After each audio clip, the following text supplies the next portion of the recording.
welcome to Mr. Beast. It's time for the newest episode of The Cheapest Critic, everyone. I'm Max Emos. Howdy ho, And you are. Madison. And you are. Not Mr. Beast. So we have our box office wager where we all waged a single dollar to predict the summer top 10. Currently, how it's going is that I'm winning, but I'm honestly cut the surprise. This was a warm-up game. For the hard seasons of fall and the winter, we're going to continue the game. We're not going to give any money to me. We're going to continue the wager. So each season will increase the wage by $1. So holiday season could be the season 1 finale. We're promoting gambling now? Essentially. Yeah, it's fun. We're all adults. We're all above the age of consent. The age of consent.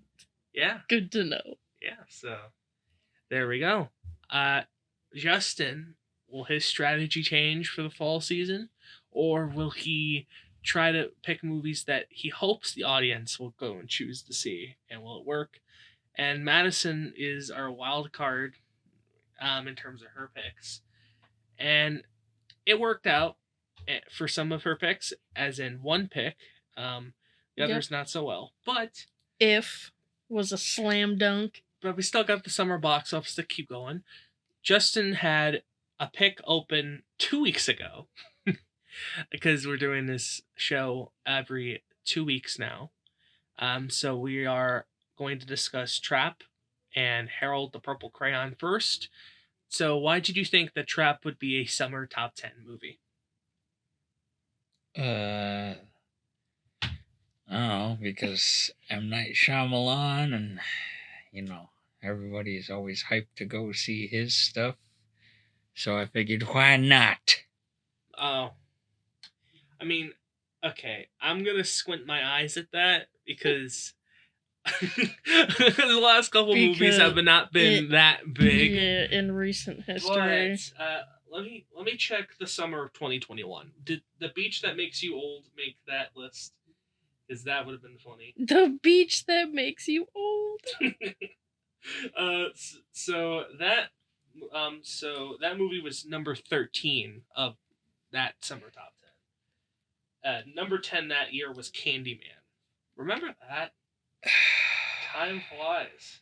Why I didn't think Candyman was bad. It was good. It wasn't perfect. It was a fine picture. It wasn't a traditional Candyman movie from the original, but it was different. And you have that look on your face. What's wrong with Candyman? We can go a little off topic.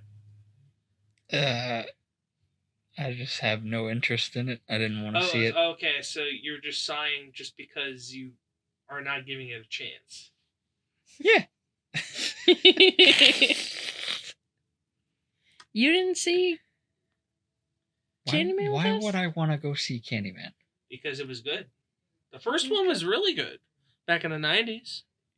You've not I seen that? didn't see that one. No. What? Okay. Sorry. Oh, I'm tempted. Don't watch horror movies like that. It's not even... Do not even say that Candyman's not a horror movie. It's not really even a horror movie. Are they? It's kind of God. a horror. It's kind of a dark romance gothic What? thing. Yes! And they were actually going to have the main actors kiss in that movie.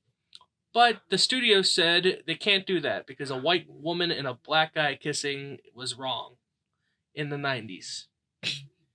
Goddamn. Surely shows how even then times were bad and times have changed. Is the bathroom open yet? I don't know. How would any of us know that? We have been in here this entire time. I don't know if any of you could see through walls. I don't have X-ray vision. Thank you. You can go check, and we can pause our conversation. I know we can keep talking about Candyman because that's not relevant. I don't want to talk about Candyman no more. And why is that? Candyman is a good movie. I don't care about Candyman. Okay, and why is that? Because I have no But why? inclination to give a fuck about But- Candyman. But you're not explaining why. How could I explain why I just have no interest in something? Yes. It doesn't interest me. That's I not, looked at the trailer and I said, okay, I don't really want to see that. And that's how that works. See, that's a little bit better. But like, you can try to think through your thought process of why it has no interest towards you. Well, number one, it's a horror movie. You like horror movies? I like some horror movies. You like elevated horror. I'm not a giant horror fan. I love horror. Madison. I've been watching interrogation videos on YouTube. I love how you asked about the toilet and you still hadn't looked. I have not. But in the grand scheme of things, I didn't expect not the beach that makes you old, Trap to be a summer top 10 movie. But it opened with around $15 million, which is $1 million less than The Beach That Makes You Old, but is $2 million higher than A Knock at the Cabin, which was his last movie. I will say that, he's consistently weird now, and he is around the same quality. So I'm fine with him existing and making actual original movies that aren't big budget. I'm fine with that. I saw it. It was fine. I think you guys might enjoy it or you might hate it. It depends on your point of view about plot holes and things not making sense. Oh, no. Because like the whole idea of the movie you saw from the trailer is that he needs to escape this concert. He finds this out in the trailer by a t-shirt vendor just explaining that, hey, dude, I'm not supposed to tell anyone this, but everything here. Yeah, that guy's fucking stupid. For somebody who works in security, he is a huge security risk. He doesn't work as security, he's just a t-shirt vendor. Oh, they so just filled him in. So they didn't tell them that, hey, this is a very serious situation. Maybe don't tell people that this is happening. I'm not supposed to tell anybody this, but you're a cool guy. That's stupid. But yeah, it opened with $15 million. As of right now, it is currently the 15th biggest movie of the summer. It should pass The Strangers Chapter 1 soon, but that's the highest I think it'll go. So, rest in pepperonis, Justin. But I respect you for picking original movies for your summer top 10. If only audiences went for original movies. Then we have Harold and the Purple Crayon. Like, the expectations for its box office performance. I refuse to watch it. They call him a Smurf in the movie, so... I expected it to flop. Well, thank God. Can you imagine this movie actually performed well? I would have really been upset. But yeah, it bombed the box office. Zachary Levi's career is probably dead, and it is currently let me scroll down here, 23rd biggest movie of the summer. It is ahead of Star Wars Episode 1, The Phantom Menace, 25-year anniversary, but below Maxine. For a little bit longer, it should pass Maxine, but I don't know how much higher it's going to get. That's a travesty and a half right there, but I'm not going to go into it. Poor Maxine. Under Purple Crayon. So, yeah, that was that weekend. Then last weekend, we had a couple new movies come out. I'll start with the least popular of them, Cuckoo. It opened with $3 million. It's from the same distributor as Longlegs. It couldn't capture that because it just wasn't marketed very well. And out of all the summer box office movies, it is currently around 34th place with about $4 million so far. So none of us had it in our top 10. We're going to let Madison take this one. So Borderlands is up next, so you had it in your top 10. Yeah, I wasn't expecting it to be that big of a stinker. I mean, I was expecting it to be a bad movie, just because live-action video game movies never do well. So, Bit of a Yeah. disappointment on that Who would have one. who would have known that out of all the video game movies that they've made that this would take the cake as the worst one? So I saw it. I'm not gonna really go into that much detail after that. It was fucking horrible. But I will say, making a rated M game into a PG-13 movie, despite getting Eli Roth to direct it, is such a fucking fumble. It's just embarrassing. And then Deadpool Wolverine doing what it's doing right now as a rated R movie should really tell you. I can't wait for this producer to ruin Zelda and Naruto and all these other franchises. And Kraven the Hunter is coming out for Christmas, baby. Winter top 10. I don't know about that. I don't know about that either. We'll see. I'm thinking after Deadpool Wolverine that everyone's going back to Marvel sickness. Well, Madam Web didn't do well, so that's the we're comparing it to Madam Web, Morbius, and Venom. Those are the comps there. Three. Not very hard competition. So, but like winter top 10. I mean, I'll take a look at this real fast. I'm assuming the cutoff for the winter top 10 is going to be kind of competitive. Like for 2023 winter, the cutoff for not winter, holiday. The cutoff was about $60 million, which Madam Web made $43 million. So, I mean, we'll see. Oh God, Godzilla -1 was close to making the holiday top 10. That's an insane feat right there. That's really cool. A foreign film making the top 10. Unfortunately, Trolls was in there too, so what do you know? Audiences suck. And then we have, speaking of audiences kind of sucking, so there's a movie that came out of nowhere and performed extraordinarily well. Since I am not a woman, I'm going to have the woman try to explain why this movie did so well, since 84% of the audience... I don't know why it did so well, because it's not something that I'm interested in.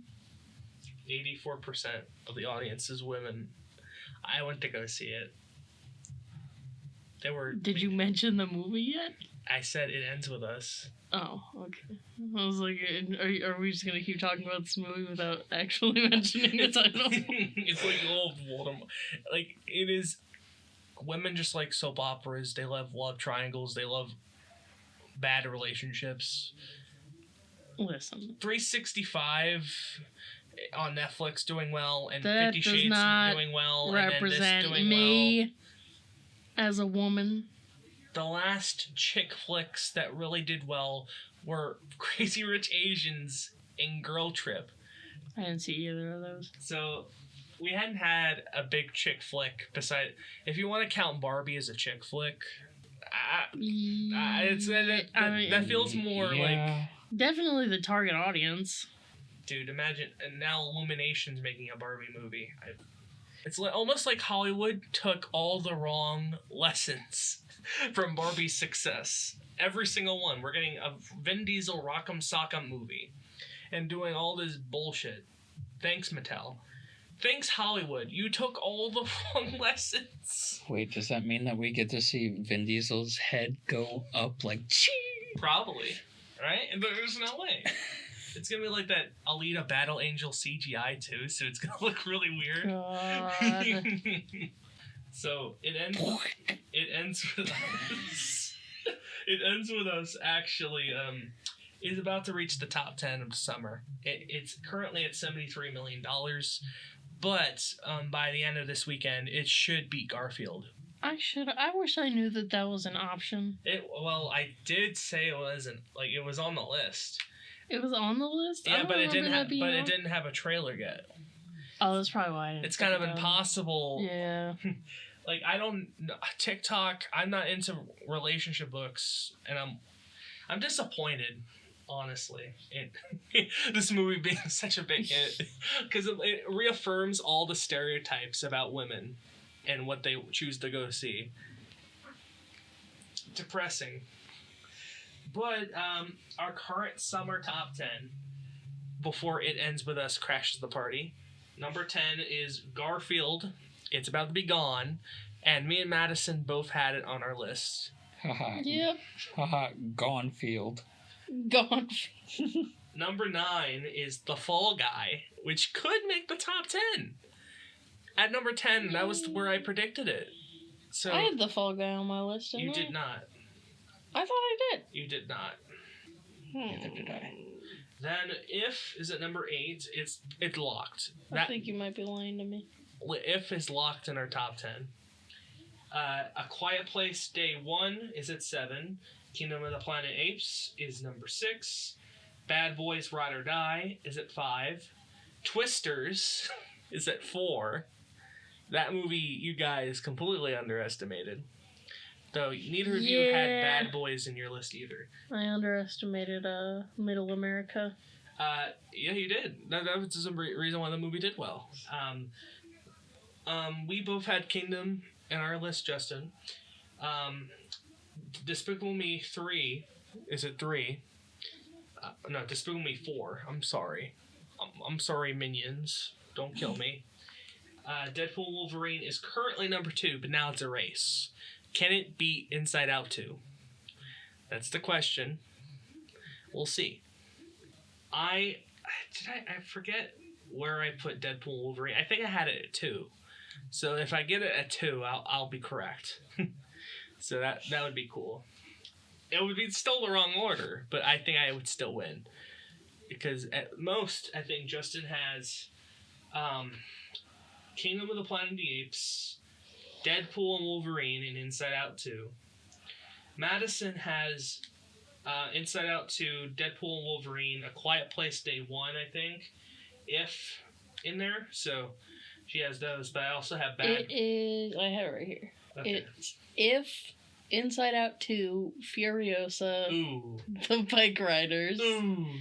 The Crow remake, Well, we'll see. Deadpool and Wolverine, Good. A Quiet Place Day 1, Good. Garfield, Back to Black, and Borderlands. And do you have Justin's list pulled up? I way hyped up Back to Black. Oh, yeah. I remember that. No, I can get it on my iPad in a document. I had Furiosa, Oof. Inside Out 2, Good. Kingdom, Good. Maxine, Ooh. Long Legs, You did good there, but still. Trap, Oof. The Watchers, Oof. Deadpool, Wolverine, At 8. There's some weird ones on there. He picked movies that he hoped audiences would go see. The Bike Riders, and The Crow. We'll see about The Crow, but it's not looking good. It's not looking good. So, this movie, we have a bunch of movies opening, but in terms of wide releases, from what I know, we have 3. Alien Romulus, which looks good. It is currently tracking to open at $40 million as of now, which that would make it, like, it's a horror movie, so it might be front-loaded. Fall Guy might be safe. Justin has something.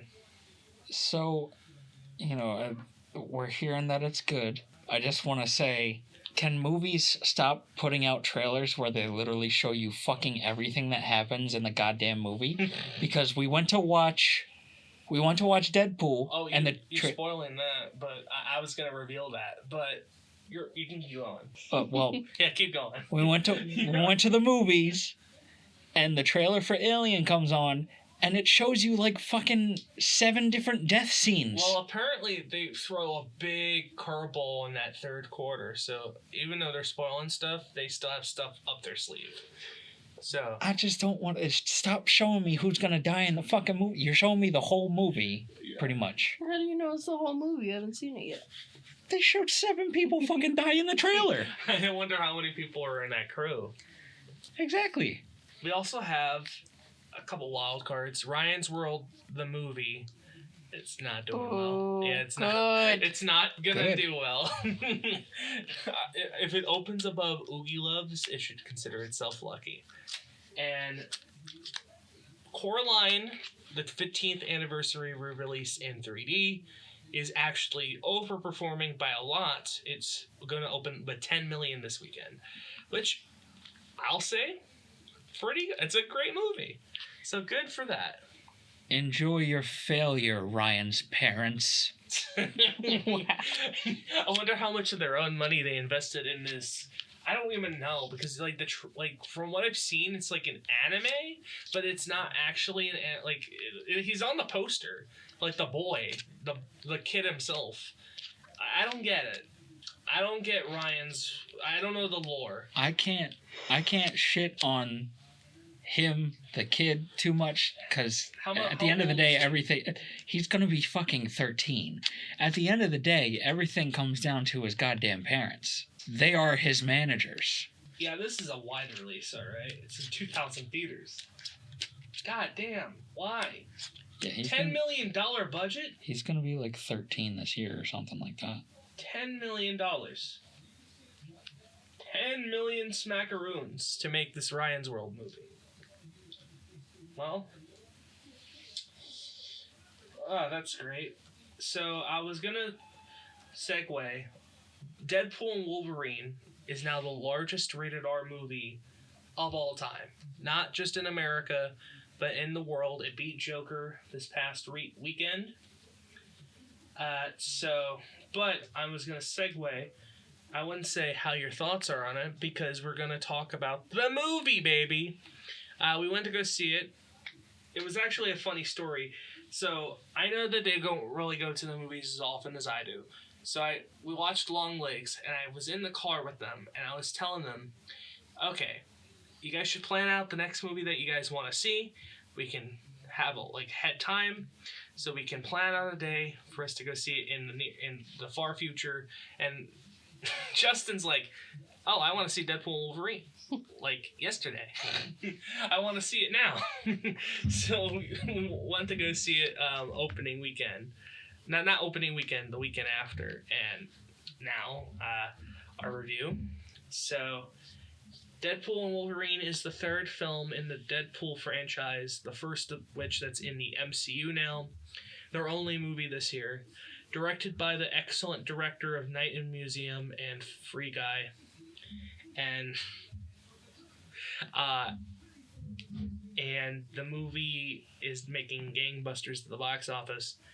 I actually, I saw the movie, and I also rewatched Deadpool 1 and 2 these past couple of days to try to refresh myself. And I think it's actually made this new one way worse after seeing those first two and seeing these movies have energy and color and stuff. This movie I actually I think is kind of middling. It's fine. Watching those two movies made this one worse. I have to admit. You're shaking your head. Justin loved this movie. But before he starts talking, let's have Madison explain her connection to Deadpool. It's definitely the worst movie out of all three.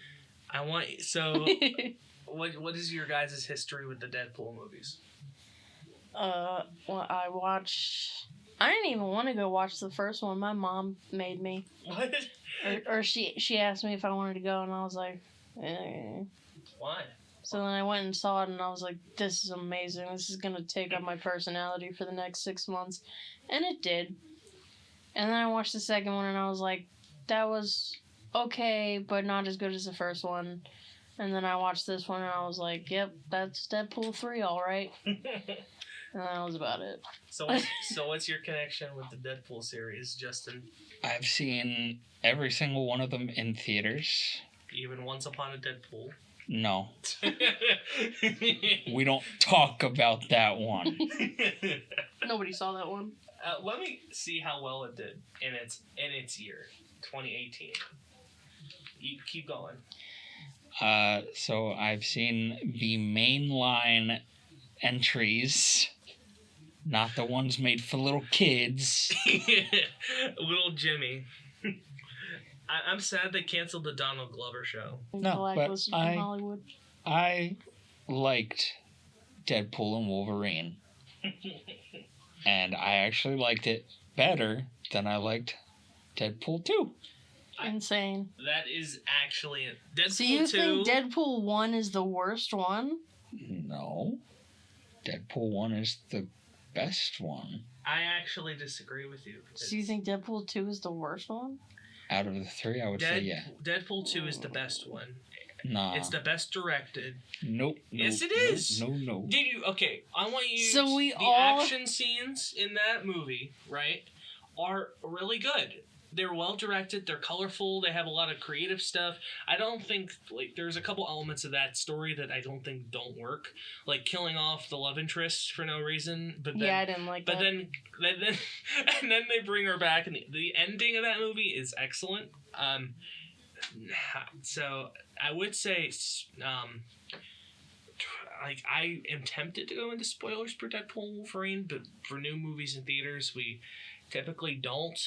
But this is a Marvel movie. I think everyone who's wanted to see it, seen it. You know what? No. I wouldn't say that. It's still going in terms of making a shitload of money. I mean, in fact, we can mention now it just surpassed. I said it's the biggest R-rated movie of all time. Yeah, Uh, in all metrics. It So, beat Passion which of the means Christ it is and still, it is still making a shitload of money. You know what? A couple weeks on, You know what? which means people are still going to see it. You know what? Fuck it. We're spoilers. No, Okay, we're good. no. I'll keep to my consistency. But Deadpool, I'll spoil Deadpool 1 and 2. That's fine. Deadpool 1 has a very consistent narrative. They go out of order, but it's to establish how crazy Wade is when he goes under his transformation. But I feel like that movie really makes you care about him. He has a journey in that story. And there's a transformation as he progresses in the movie in order to get back to what he wants, which is his relationship. A good origin story. That's what grounds him in that story, despite how wacky the film is. And the movie's actually pretty funny when it's not doing, you look so ugly that, you look like an avocado had sick. Like, those jokes are... So basically, you just hate T.J. Miller. not even that.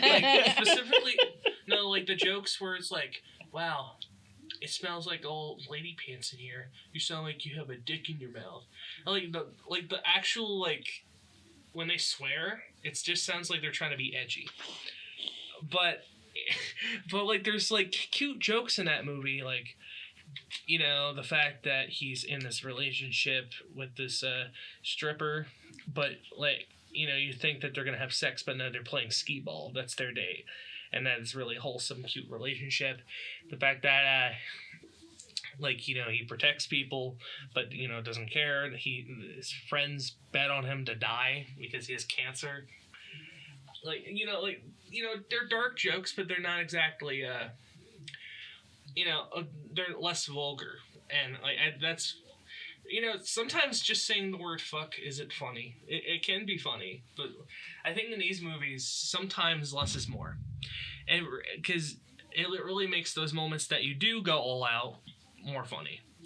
Deadpool 2 is a visual upgrade, action's better, and I do think it works better as a superhero story. The time travel, I think the story itself is very interesting. The Cable and this kid that's going to be a destroyer someday, so you were trying to follow who's going to be the villain. Though if we're counting Juggernaut as a main villain in this movie, he is the worst out of the three. But I'm not going to say that because there's not really a main villain in Deadpool 2. It kind of switches up every couple minutes. But I think that is probably the funniest and probably the best directed. I think that it's Deadpool 2, Deadpool 1, and then Deadpool 3. It's not bad, but I feel like it's the least inspired. It has the least creative fingerprints on the movie because most of it is in this bland white void that they're driving around in, and they're just trying to find a thing in order to do the other thing. It's a MacGuffin quest, basically. And I feel like that's just such a less interesting plot than the first two movies. Because they're trying to find something so they can do this one thing. So, yeah. You get what I mean in terms of, like, a plot interest standpoint. What's your thoughts? I, as you know, completely disagree with you in terms of... Okay, so tell me. Well, it can't go into any sort of detail. Yeah. I wonder why. Because we can't spoil anything, Max. Yeah. Granted, I did set this precedent, so it's on me. So, I completely disagree with you. There's plenty of things that happen in the void. No, the trailers didn't say that they were going in the void, Justin. You have already mentioned void. I said as like a descriptor, not the actual, not the actual setting. So how do you know which one I'm talking about? Because I've seen the fucking movie.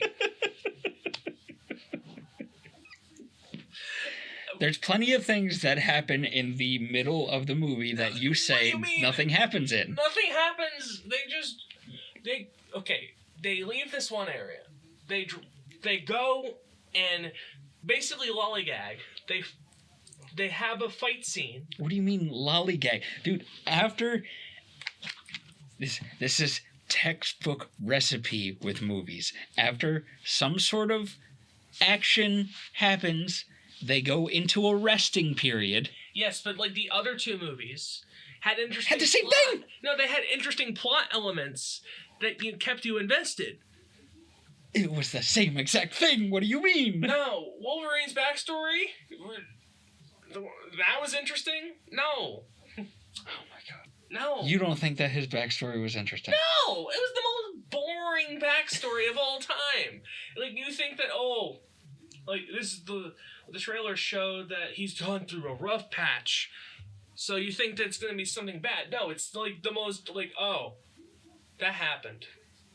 Thing ever. Like, that's kind of lame. This movie is just a vehicle for cameos. The whole plot of the movie, Wade's journey, hinges on a scene that doesn't make any fucking sense.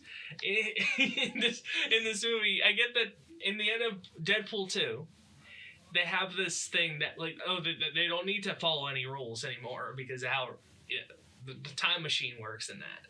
But in this movie, it's like, so why can't... So he's able to go here, but then they offer him the opportunity to go there, but he already had the ability to go there. So why does he need you to put him there?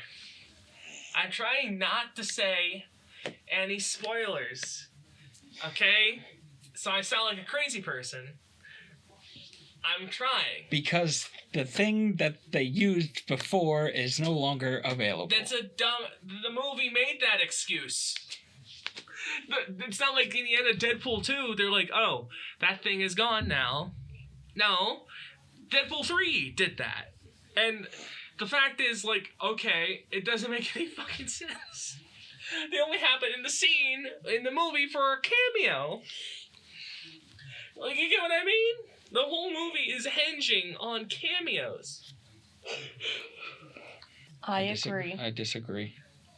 Okay, so tell me why this movie is the best one. Because it is the fucking team up of the century. Okay. We've been waiting for it. So... Shut up. We've been waiting for it for over half a fucking decade.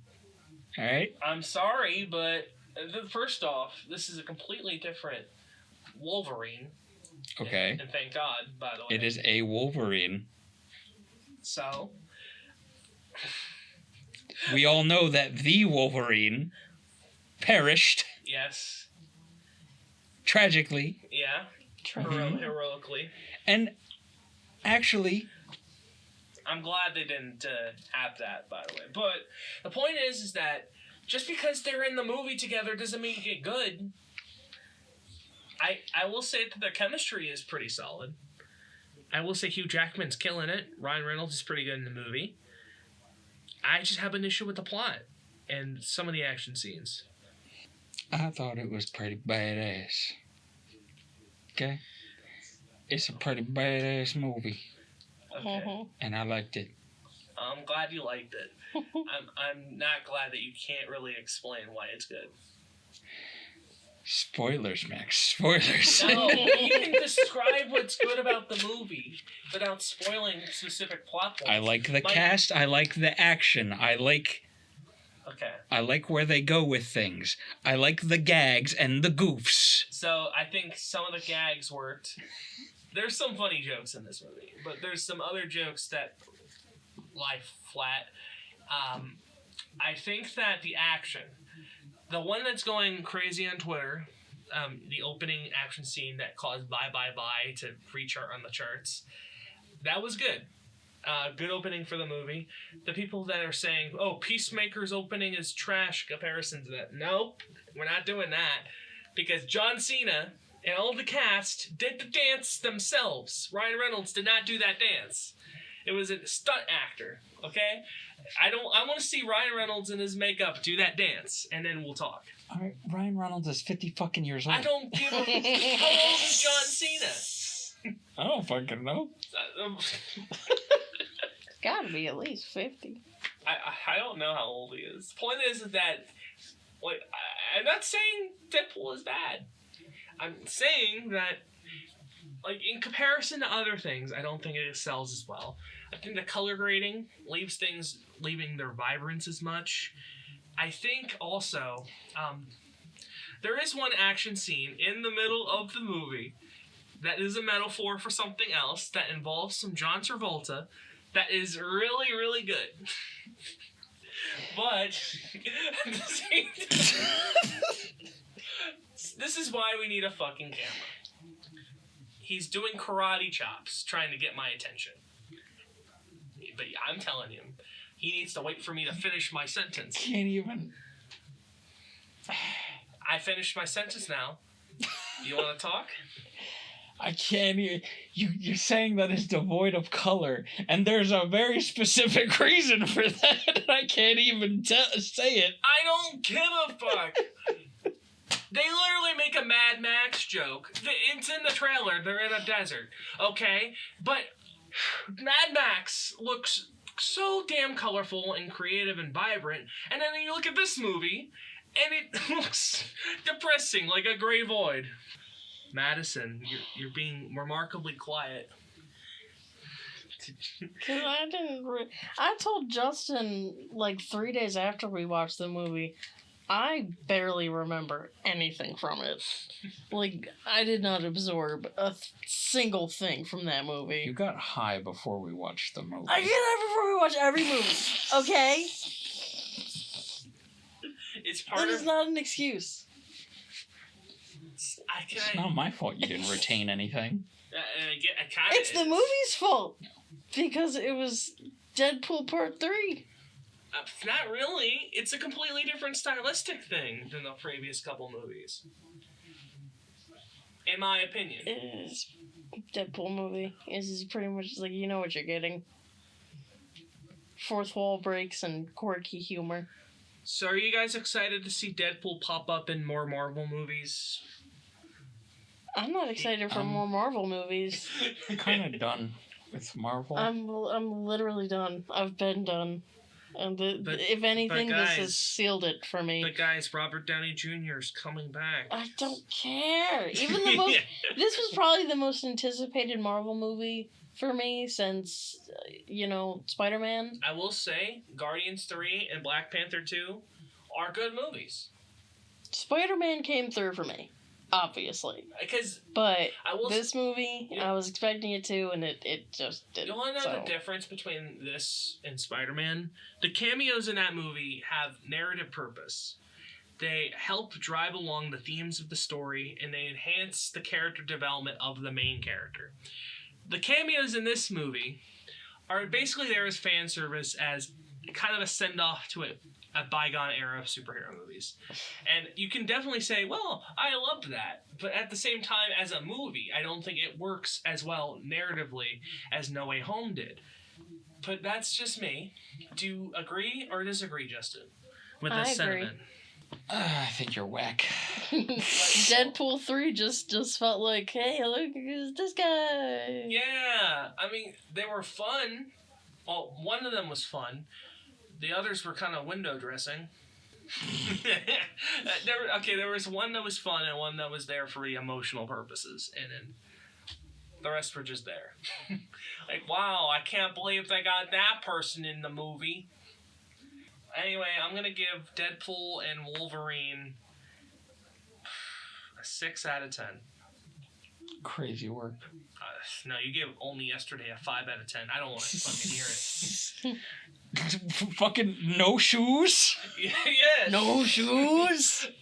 That will be forever in our memes. I give Deadpool and Wolverine an 8 out of 10. Make the fucking chimichangas. God. They didn't even say... Oh my God. He hasn't said chimichanga since the first movie. Yeah, I don't even... Deadpool needs chimichangas. Bring it back for when he appears in Spider-Man 4. Okay. If he appears in Spider-Man 4. I don't even know. They're making a Spider-Man 4? Yes, they are. Yeah. And I don't know if they're going to do it soon or if they're going to wait until Tom Holland is fucking 35.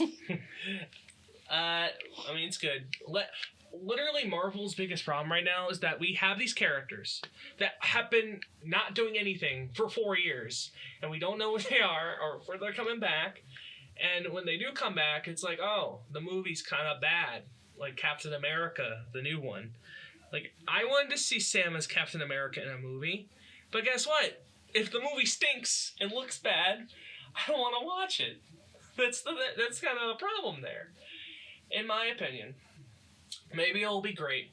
Harrison Ford as Red Hulk. Can't wait for that. Cringe. Madison, what's your score for Deadpool and Wolverine? Oh, boy. You can be on. As it stands now, As it stands now. I think I can join you at a 6 out of 10. We'll see. Then we watched a television show these past couple weeks. We did. We watched the first season of It's Always Sunny in Philadelphia. This was a suggestion made by Madison. Yes. Good show. Jolly good show. It was not a good show this past 2 weeks. It was the blueprint for what will become a good show. I'm happy for your delusion. The next episode that we watch will have Danny DeVito in it. Spoilers. Well, we don't know when we're watching that. It's being we added. could watch it. It could this week. We could. It's being added to the wheel, including Fargo season 3, Xavier Renegade Angels season 2. Hell yeah! And now we got Always Sunny in Philadelphia season 2. So how do we want to go about this? Do we want to go episode by episode, because this is more of a not a serialized show, or do we want to go overall by the season? Let's have Madison take the reins. What do you mean? Like how we watch it? How we want to discuss it. Oh, how to discuss it. We can do episode by episode. Okay. There's only 7. So I'll have. Is it? Oh, it's only 5? Yeah. Oh wow. Well, no, we watched the whole first season. But yeah, that's Wait, what I'm but saying. we already talked about the first 2 yeah, episodes. we did. Yeah, we did. Yeah, okay, that makes sense. forgot. See, I knew it was 7. I forgot. Okay. So the third episode we watched was. I actually forgot. Underage drinking, Yes. a national concern. It was a better episode than the second one and the first. It was. I actually saw jokes that were set up and concluded. Yes. Um, I'd say this is that probably weren't just offensive. Obviously it was icky and the main characters were unlikable, and that was the point. But I felt like they were just saying like, "Oh, isn't that shocking?" Laugh. And this they actually set up jokes and scenarios that are a little insane, like these guys going to a college, like a high school party, and doing beer stands, and Charlie Day's character Charlie getting involved with all the high school drama and gossiping, like. Charlie Day is my favorite character on that show. But like those jokes actually were, like built up and followed up, like they were consistent. I didn't like the episode that much though, because it did feel a little cringe for me. But They're still in their cringe era, I think. But what did you guys feel about episode 3? I think this is the first like iconic episode like this. Iconic. Well, you'll see in later seasons it gets referenced a couple times. I thought it was good. Yeah, well, it was a little bit of cringe with D statutorily raping someone, almost. Well, yeah, not Well, fully. Yeah, they didn't fully commit to it at least, which is good. Well, didn't Glenn Howerton's character also do that too? Because she was being, Glenn Howerton he was being blackmailed. Yeah, he wasn't into it in the way that D was. Yeah. Also, his date was 18. Yeah. The other ones were. You say that, but don't ever trust someone that says, "Hey, I'm 18." Just a little word of advice. Even if she is, she's still in high school. It's still really weird. Yes, but again, I think the episode was better. This was a step in the right direction.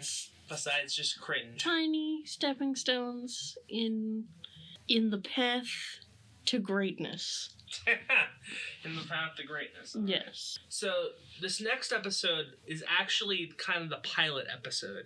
They made this as a short film, and then they pitched it as a show afterwards. This is not something that I was aware of. So yeah, because the pitch of the short film was, what if we had this dude that was faking that he had cancer in order to get laid? Oh. So they pitched that as a short film. They made it for like $0, and then they pitched it for the TV show. So that was cool. This is a better episode in terms of plot.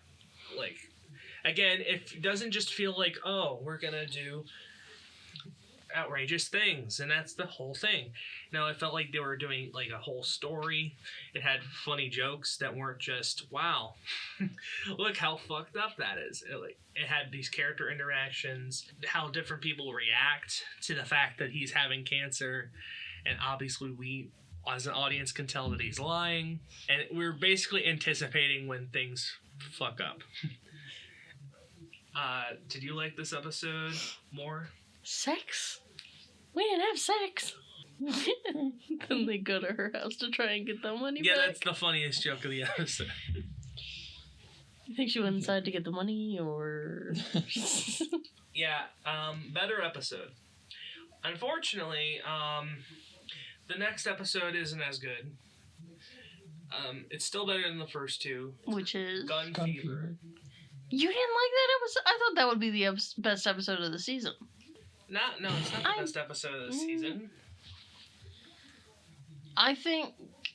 I think the next episode is the best episode of the season. The next... Hold on. That's the gang finds a dead guy.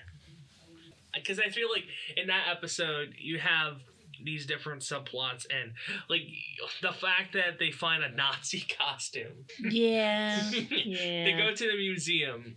That's more of a class. I feel like the last 2 episodes of this season are way more in tune with how the rest of the show is compared to the rest of the season. God, the last episode.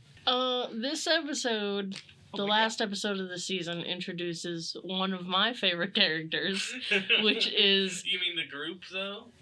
The group of characters? No, she's talking about Charlie's uncle. Oh. Yes. How did you know? Well, they introduced like a bunch of I like could new have been talking to characters the in an episode. McPoyles. Ew. Or Charlie's mom. I- Charlie's I mom. thought fucking I thought amazing. that's who you were talking about. The McBoyles. Was that their name? It is, but no, the McPoyles are. Yeah, he's just Too getting gross he's for just me. getting ready. We just stepped out I of the like shower. their sister. Did you say we stepped out of the shower? I said he. Yeah. I like their sister. I freak Justin out with her little tongue movement thing all the time. I like. Well, you haven't met her yet, but she just goes. Look what you did. All in all, I think It's a 5 out of 10. 5 out of 10.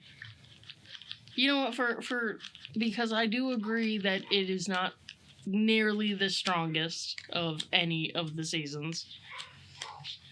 I think that it'll be a while from now, but if we do get to a point where we actually end up finishing or at least getting into the later seasons, it's going to be interesting to look back at season 1 and see if we prefer that over the newer stuff, because there is a debate as to whether they're going downhill, which after how many seasons?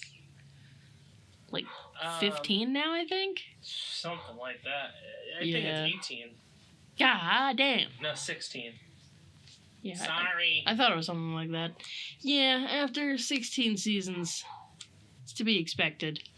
I find this season to be... Oh god, just this season? I'm going with another 6 out of 10. I was also going to give it a 6. So we're in agreement. Needs improvement, but the improvement, as we will see, will be made. Alright. So, Hey. it's time to. Everybody to gather talk round. No, it's not. It's time for the wheel, That's baby. what I was gonna say! Oh, Son of a bitch. If you let me was gonna- sing my piece! I thought you were gonna say it's time to talk about our talking pig. I was Okay. gonna. See, my faith being distrustful is there for a reason. Look, I'm rushing. So, okay, it's time for our show suggestion wheel. So the 3 shows that actually have continuations are going on the wheel, like I said. But it's time for our 3 suggestions, 4 suggestions, because it's time for Justin to pick a chaos pick for a television series. Oh, fuck. God damn it. I didn't think of that one. I am going a little wacky. I'm picking the worst Disney Channel show I know to be on the wheel. I'm suggesting Jesse. What? Hey, Jesse? I said it was the worst one I know. That show used to be my shit. It definitely didn't age as well as I remember it, so it's gonna be really painful to look back on Yes, it. that is why I But- want us to. Because I remember Talk about it. loving that show, because I love Sweet Life on Deck, and I went right over. I got you covered now. So you got 2 shows to pick. I do. I'm excited about Jesse, I'm not gonna lie. I want to revisit it. What's your TV show? Oh, God. It's not a chaos pick, it's just a normal pick. Yeah, I don't know. I just decided to go wacky. And how the Should I show's go bad off for the kids. wall? You can put Barry on there if you want. You did do that. I'll go with Barry. I don't got any other options. So Justin, you got 2. All right. Yeah. So for my normal pick, we were talking earlier, and I saw what I wanted. So I'm going to be going with Mr. In Between, Okay. Oh, boy. and for my chaos pick, brand new to Max, it's Rick and Morty the anime. Oh, But no. that's airing right now. It's gonna take forever. Yeah, but We can't do that right now because it's airing a new episode every week. oh. Then just do Rick and Morty. No, I'm not doing Rick and Morty. no. Get out of here. Season 1. Though. Get out of here. No, now you got to give me I don't want to revisit that part of my life. Just do South Park. No. That's another rough start. Yeah, and that one's 3 seasons before it starts getting good. The creators themselves said that. Yeah, they were in their Cannibal the Musical and basketball phase. You look at it, mention Orgasmo. I was just about to mention Orgasmo. I was like, and Orgasmo. Don't forget that movie was pretty shit. Shout out to the podcast. Was that an episode that actually went up? Yes, it was. Cool. How many unaired episodes do we have? We only had one, right? One, the first one that you guys said you never wanted to see released, and then I fulfilled your wish. Thank God. And I almost lost an episode. Good test run. You fell asleep during Spirited Away. Listen. So you were just there. Listen. That is the best Ghibli movie so far that we've watched for the show. I don't know if there's a better one. I liked Kiki. Yep, I also liked Kiki. Where did it put that in my new Ghibli list? I think I had it in second place. You had it pretty high up. Yeah, I remember. second place. It's pretty tight contention between that and our new movie. But we'll talk about that in a sec. Justin needs to pick his wacky TV show. Can we do Dexter New Alright. Blood? Aqua Teen Hunger Force. Aqua Teen Hunger Force. Crazy. So, since the wheel is now expanded to, I believe now, 7 options, the first show that gets landed is the one we're going to watch. Sounds good to me. So let's see. What show are we going to watch, baby? Okay. Any thoughts and prayers? I hope it's one of So mine. you said we're just picking the first one that pops up? Yeah. Oh God. I don't want to God. see. Oh, God. All right. Fargo Season 3. All right. Wow, we're back to this. Just like the good old days. And what I'm interested to know, what would have been the second choice? Just, we do this every episode. It would have been Fargo Season 3. So that's really fun. They really wanted us to watch Fargo Season 3. So yeah, we're going to be watching. The universe is like, Give us It is another time. chance. We're going It to is be time. watching Fargo Season 3. And by 2 weeks, we'll have our thoughts. are we, It's 2 weeks. so do you want to do one episode? No, we're 2 one episode in episodes? 2 weeks. Go too 2 slow. episodes. 2 episodes? Not 2 yet. We're watching at least half the season. Alright. Half the season. Yeah, it's not like every week anymore. So. Oh, you know what? We can do that. Half the season, 2 weeks, and a movie. That'll be fine. So yeah, are you guys excited? It's time to talk about our new film. We watched a movie this week. Porco Rosso. Yes. Sexist pig. So Sexy pig. if you What? didn't know, this is the third Ghibli movie You wanna fuck that pig? we've had for this show in a row. And Justin got so mad that he threatened to quit the podcast last week over it. Pineapples. Only for it to be his favorite Studio Ghibli film so far. Don't you fucking bring up pineapples to me. Motherfucker. Bananas. We will do this again. No. No. All right? Pineapples are better than bananas. Strawberries are fucking better than bananas. Everything. Banana is not king. Yes, they are. No. No.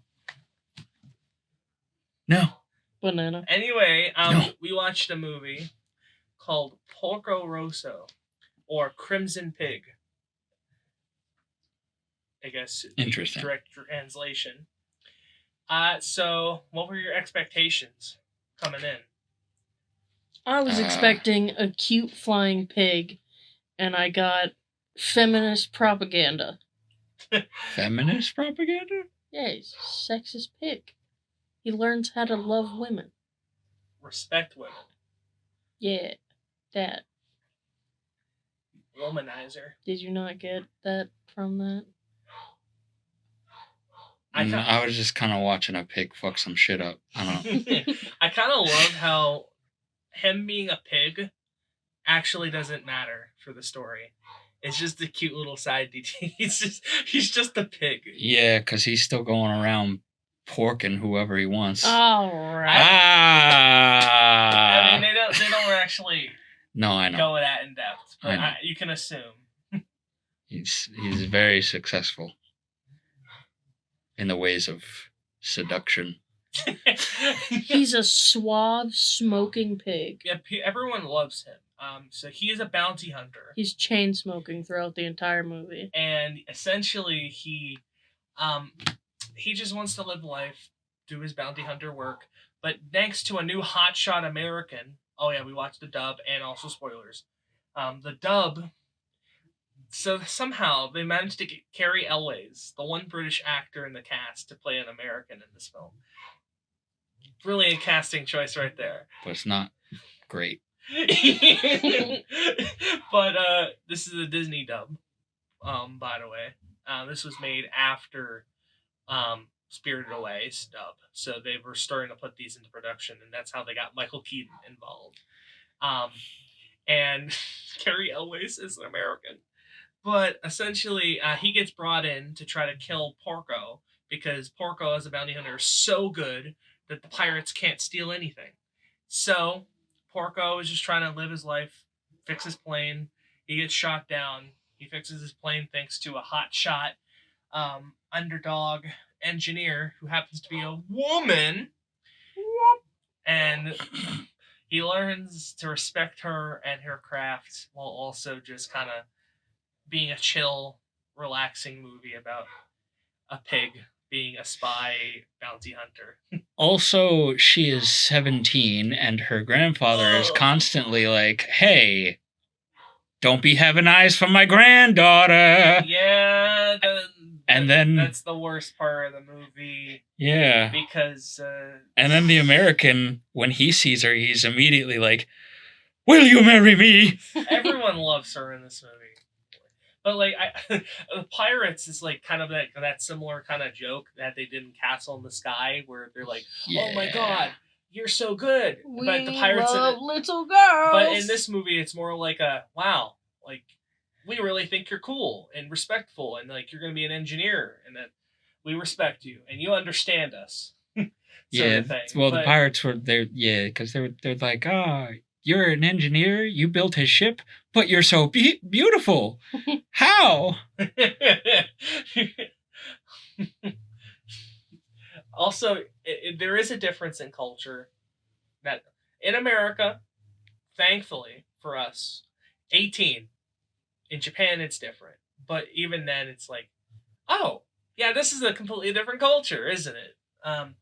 But I still find the romance between her and Porco to be weird, and it's even weirder when the American just is like, hey, we're gonna do this race, this dogfight, and if I kill you, she marries me.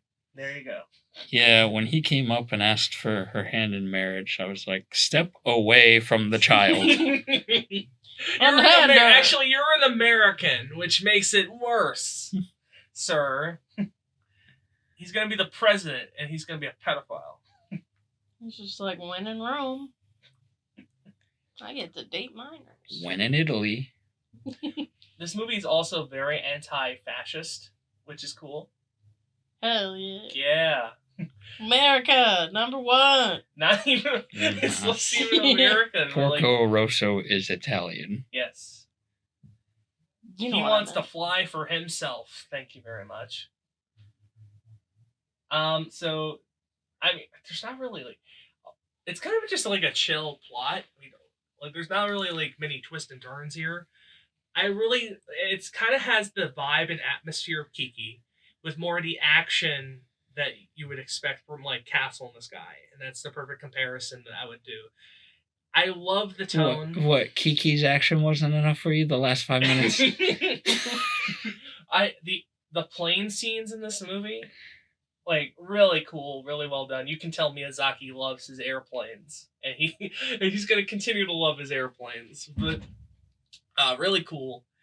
Um, the characters are just all charming to me. I don't really hate any of them. They're all fun in their own way. Michael Keaton as this pig. He's obviously supposed to be like the suave ladies' man. There's some scenes where he's like talking to his like someone who loves him, and he has these feelings back for her. Thank God he's not actually into a child. But like he's on the phone's like, sorry baby, I gotta fly. And that's the type of movie that this is. It's like very cheesy, but gotta enjoy, like, it's very intentional and I enjoy it. It's just a fun movie and has positive messaging about sexism and fascism and all this stuff. So very good. I really enjoyed it. What do you guys think? Yeah, making airplanes, not sandwiches.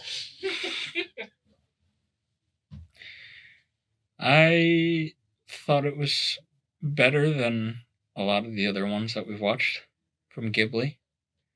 So. Yeah, because it wasn't women problems. But it was. It was a woman wasn't man character. This is mainly just arguing against his only yesterday opinion, where he just said he didn't care about it at all. All right. Well, pretty much. Like you want to choke me. Pretty much every other Ghibli movie that we watched has been female protagonist. Not all of them, like Grave of the Fireflies. Oh Castle my in the Sky, God! Boy and the Heron. That's not an insignificant amount. That's 3 movies. Now 4. Out of how many that we've watched? I don't know. I don't have a complete list. I was kidding about the male angle. I'm sorry. I was trying to start shit. So, anyway, continue. I didn't have much else to say. Good. Yeah, what's good about it, huh? I like watching Pigman not be sexist anymore. So you like his character development and journey? Yeah. I like the airplanes. He no go oink. That's right. He never oinked not once in this movie. He did a snort. He's not a real pig. He's a human that got cursed to be a pig. And then apparently the 17-year-old kisses him on the lips at the end, and he changes back into a human, I'm assuming? Because he stopped being a sexist pig,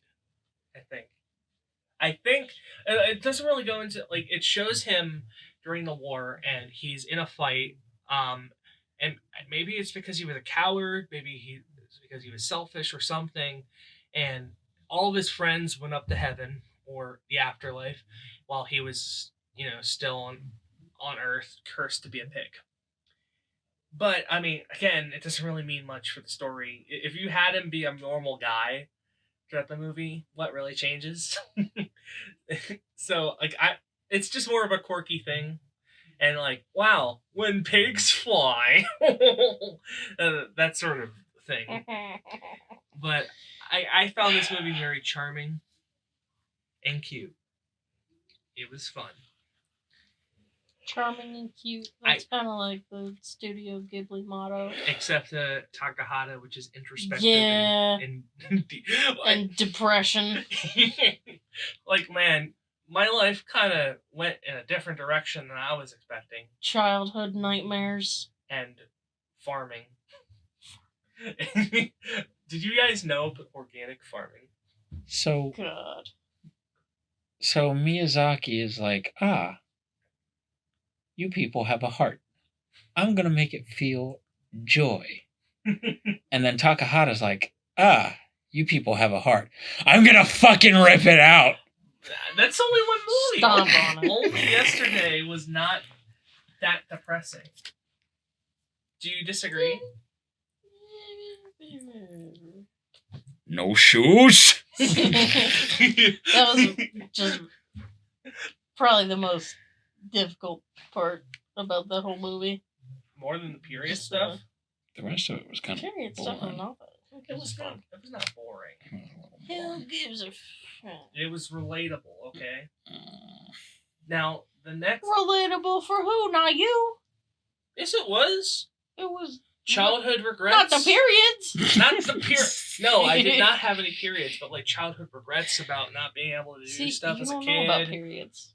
and you know, like people going around spreading rumors about crushes and all that stuff. Like all this stuff was immensely relatable. Okay. Yeah. But anyways, back to Porco Rosso. Is there any scenes that you guys want to bring up?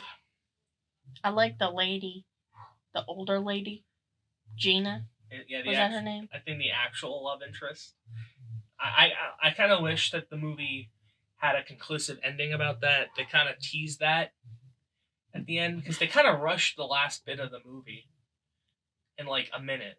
The last like narration, like, oh yeah, Porco escaped, and then I lived with Gina for a while, and then I went home, and then some people say that that promise might be fulfilled, but we will never know. It's like that was rushed. But besides that, I didn't know what they were talking about. about what specifically? The promise. The promise. That the man that she loves will come down from his plane, come into a garden, and profess his love for her. And he's like, nah, baby, I'm flying. She might have to hold her breath on that one. He running from the Italian army forever. He's a wanted man. Well, he's not going to be a pig anymore. That might help. Potentially. They don't show his face again, so. They know who he was. They were his employers. What if he's changed since then? What if since he's probably a pig. It's only been a few years. Well, what if he turned a little bit fatter? Because when you're a pig and you're that fat, you might be like, what's a couple extra pounds? So you might look a little bit different. Or maybe he looks like the guy in A Different Man afterwards. You want to fall in love now? If you think that he's not gonna fly his signature plane everywhere he goes, and that's the main way that they're gonna identify him, That's his car. Like, man, chicks love the plane. So they absolutely are going to track him down. he's not good. He's all good. He does not get out scot-free. The pirates will help him. He's earned their respect. I'm going to give this movie an 8 out of 10. It's very good. Beautiful animation. Charming. Likeable. 8. What's your score? What's your score? I don't want to influence you. 7. Okay, I give it an 8. Okay. So, I actually have a thing. So the next Ghibli film, technically, would be a direct-to-TV movie called Ocean Waves, which is apparently very bad, and also is about relationship drama. I say, This is a Takahata movie. No, it is not. But the next movie is a Takahata movie. I say we skip the direct-to-TV one because I've heard nothing but bad things about it. If you guys want to add it to the wheel. I'm good on that. Oh, so if it's something that you heard is bad, you're gonna skip it? It's a... Okay. Do you want to watch the direct-to-TV movie about a guy and relationship drama?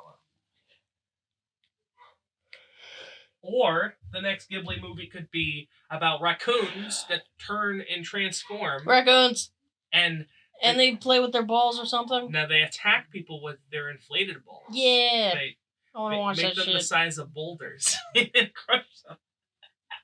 That's a Takahata movie? Yes, he apparently goes really off the rails in this one. he went from to like zero fantasy to all the fantasy. Miyazaki was like, you're kind of depressing the teenage audience here. You should make something for kids. He's like, I can make something for kids. Also, Clancy Brown's in this, so. All right.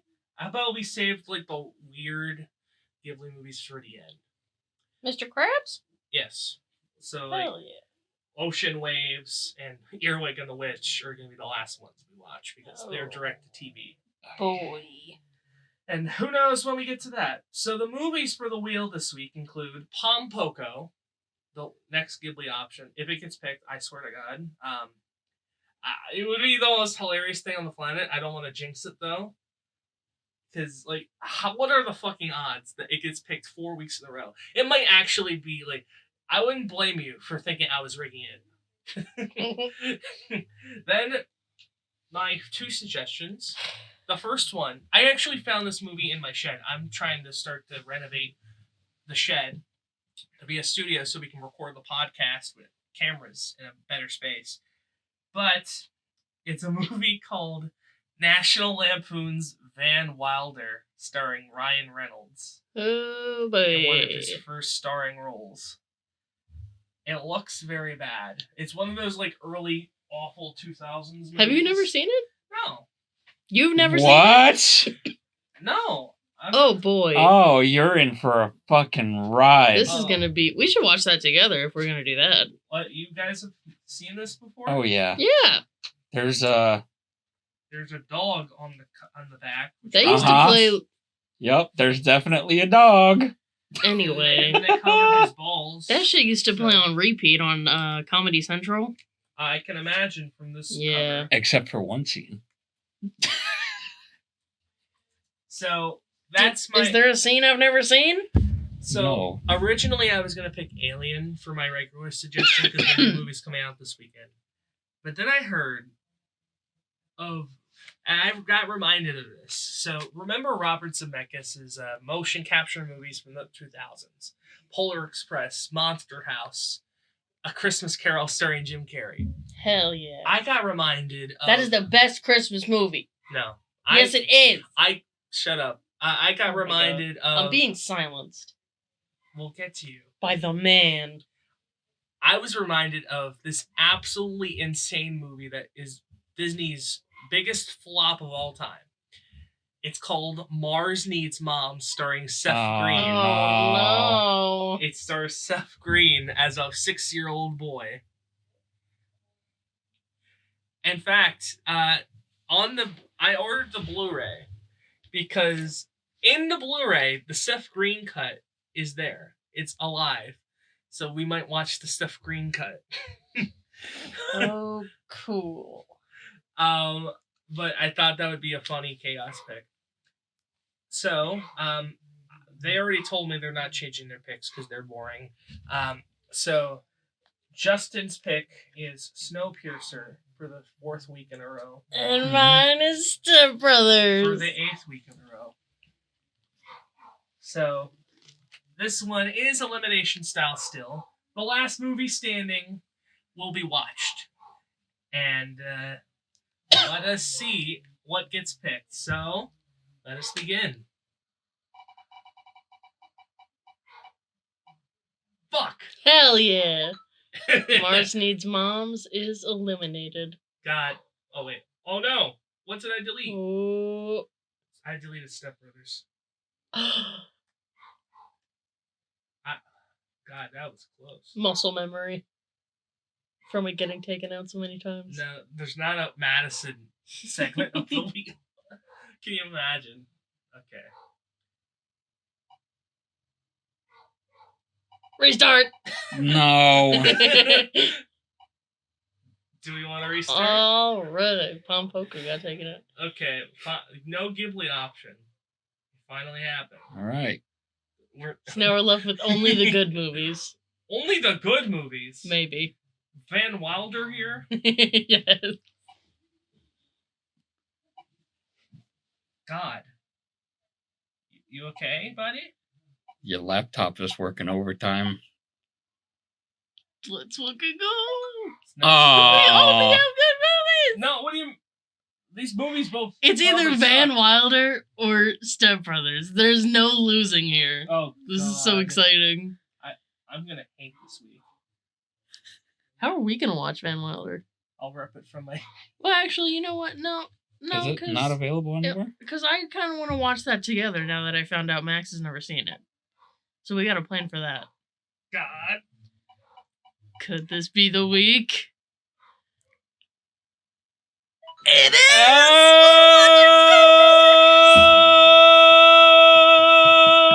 Oh! No. I'm so excited. I'm going to have so many notes.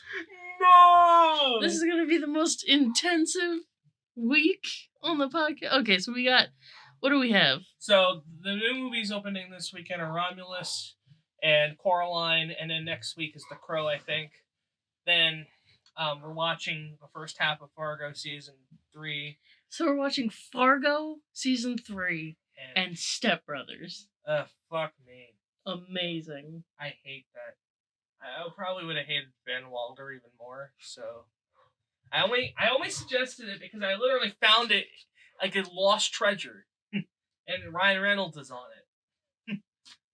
So isn't that fantastic?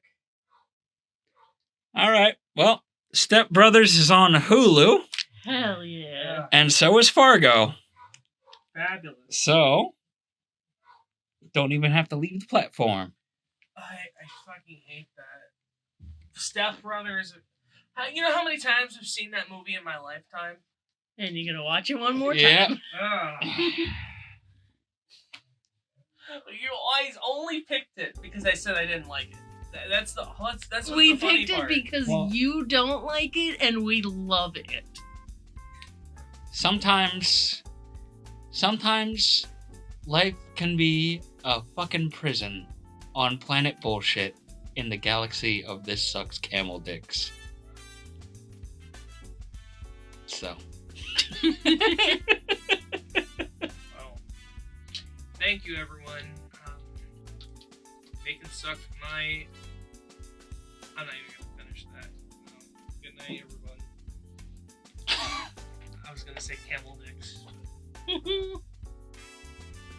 Any last thoughts on anything?